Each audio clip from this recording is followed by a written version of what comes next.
This morning I opened my eyes onto the stunning beauty of a place called Meteora in central Greece, where the rocks whisper their secrets to the sky. I came here with Jacques Olivier and his white-tailed eagle, Victor, on an expedition to understand what happened to the birds of his kind.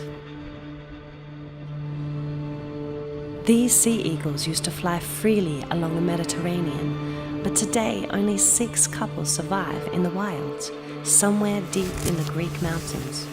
So we came to this mystical land, determined to find them. I'm Geraldine Fastnacht. I'm a wingsuit flyer, and I practice many sports that take me deep into nature, close to the skies. Climbing is one of them, and today I want to get to the top of one of these pinnacles to see whether I might spot one of Victor's cousins. People have climbed these rock formations for centuries, seeking to retreat from the world. They even built monasteries on top of them, and still today the monks pray. But the world has changed. Roads were built, the villages expanded, and the skies have changed too. There used to be hundreds of eagles, vultures, and falcons nesting in these cliffs, but today the skies are empty. It is only Victor and me. How could this be?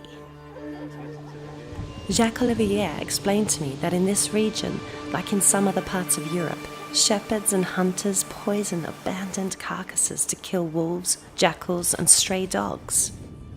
The birds of prey eat the poisoned meat and become unfortunate victims. But we were told of a place further north which has become a safe nesting ground for hundreds of bird species. So we continued our journey, hoping that there we would find the eagles we were looking for. We were not disappointed.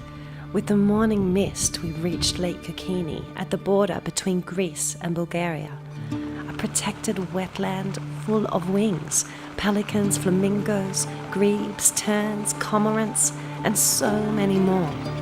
An inspiring place where birds and humans have succeeded in living together in harmony.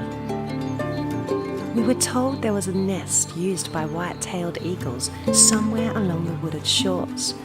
It didn't take long for Jacques Olivier to find it, a gigantic nest unique to these birds. There they were, and it looked like the female was lying at the back over her eggs. We couldn't get any closer so as not to disturb them. What a gift to see this majestic bird in the wild. It seemed to offer the promise of a sure return to the Greek skies and beyond.